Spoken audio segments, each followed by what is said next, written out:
सोचो अगर तुम्हारे अंदर अचानक से सुपर ह्यूमन स्ट्रेंथ आ जाए और एक दिन में तुम चूसली से बाहुबली बन जाओ। कुछ ऐसा ही होता है एंजो के साथ। एंजो चिकोटे रोम में रहने वाला एक आम सा चोर है। कहानी की शुरुआत में हम उसे एक महंगी घड़ी चुरा कर पुलिस से भागते हुए देखते हैं। पुलिस से बचने के लिए वो नदी में कूदकर दीवार से लगकर खड़ा हो गया ताकि कोई उसे देख ना पाए। पुलिस के वहां से जाने के बाद वो वापस ऊपर चढ़ने के लिए नदी में पड़े एक बैरल पर चढ़ा। जब उसने उछलकर ऊपर चढ़ने की कोशिश की तो बैरल के टूटने से उसका पूरा शरीर रेडियो एक्टिव वेस्ट में डूब गया। उसने खुद को संभाला और घर की ओर चल दिया, लेकिन जल्द ही उसकी तबीयत बिगड़ने लगी। उसके मुंह से एक काला सा लिक्विड बाहर आ रहा था। घर जाकर भी उसे बार बार उस काले लिक्विड की उल्टियां हुई और खांसी तो रुकने का नाम ही नहीं ले रही थी। अगली सुबह जब वो उठा तो उसे काफी बेहतर महसूस हुआ।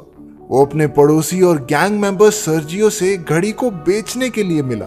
सर्जियो फैबियो नाम के एक गैंगस्टर के लिए काम करता था, जो कि इतना पागल इंसान है कि उसने एक बार अपने एक आदमी को सिर्फ इसलिए मार डाला कि वो उसके लिए गलत रंग का फोन ले आया।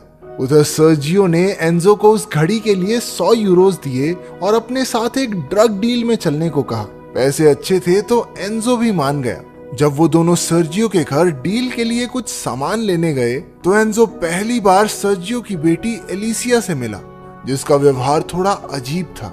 उसने बच्चों की तरह बहुत सारी ड्राइंग्स बनाकर दीवार पर लगाई हुई थी।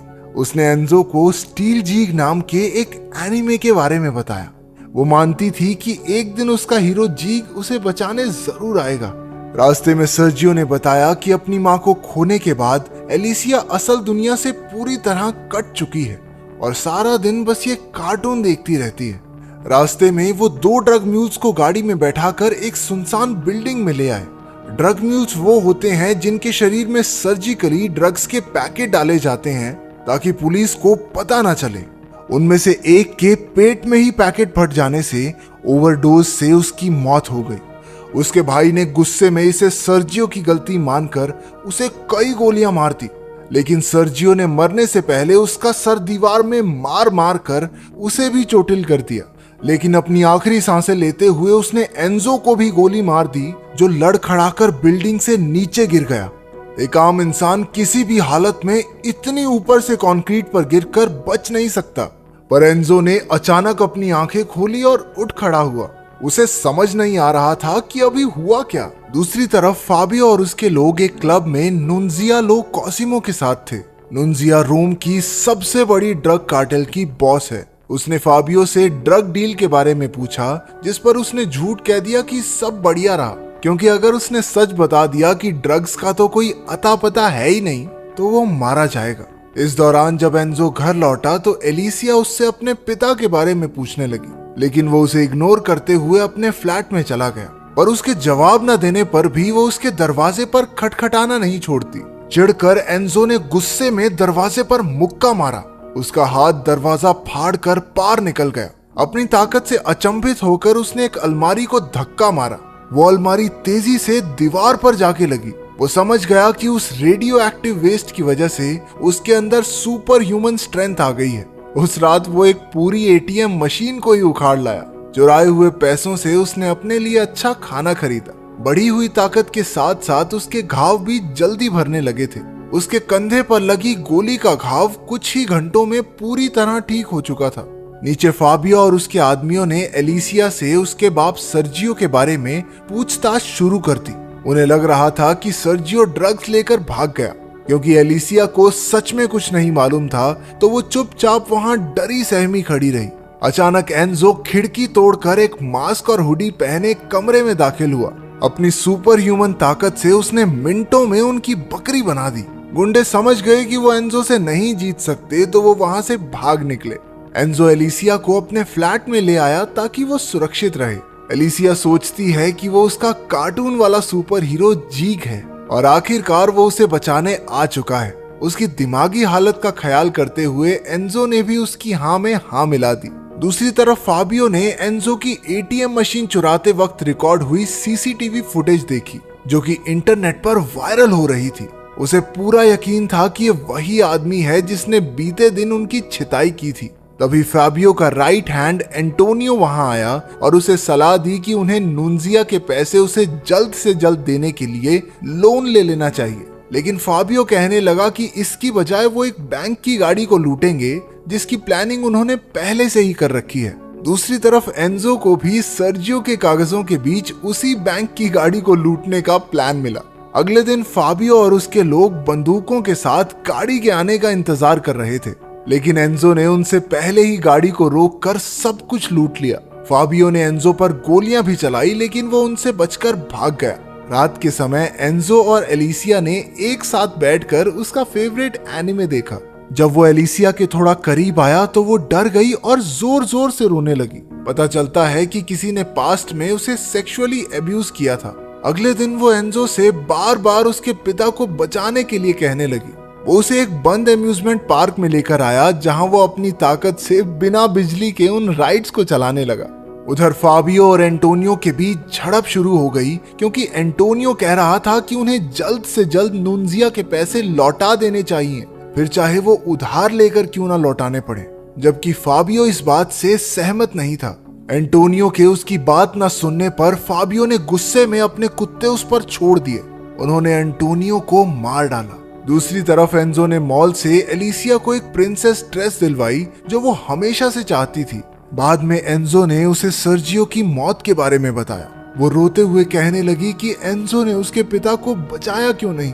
बैंक की गाड़ी से पैसे चुराने की खबर सुर्खियों में छा गई और एंजो सुपर क्रिमिनल के नाम से फेमस हो गया। फैबियो भी अब ऐसी सुपर ह्यूमन ताकत हासिल करना चाहता था।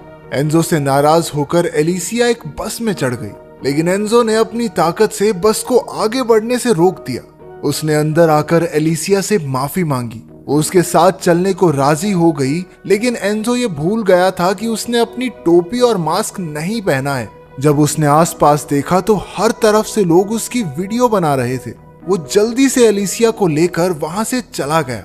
इस दौरान कोई दूसरा चारा न बचने पर फैबियो ने अपनी एक डीलर दोस्त से कुछ पैसे उधार लिए ताकि वो नुनजिया के पैसे दे सके। जल्द ही नुनजिया भी अपने लोगों के साथ वहां पहुंच गई। समय पर उसके पैसे ना मिलने पर वो बहुत गुस्सा थी। जल्द ही दोनों गुटों में लड़ाई हो गई और वहां गोलियां चलने लगी।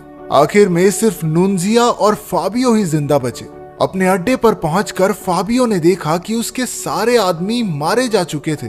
तभी एंजो की बस को रोकने वाली वीडियो टीवी पर दिखाई गई। फाबियो ने तुरंत उसका चेहरा पहचान लिया और उसे ढूंढने निकल पड़ा।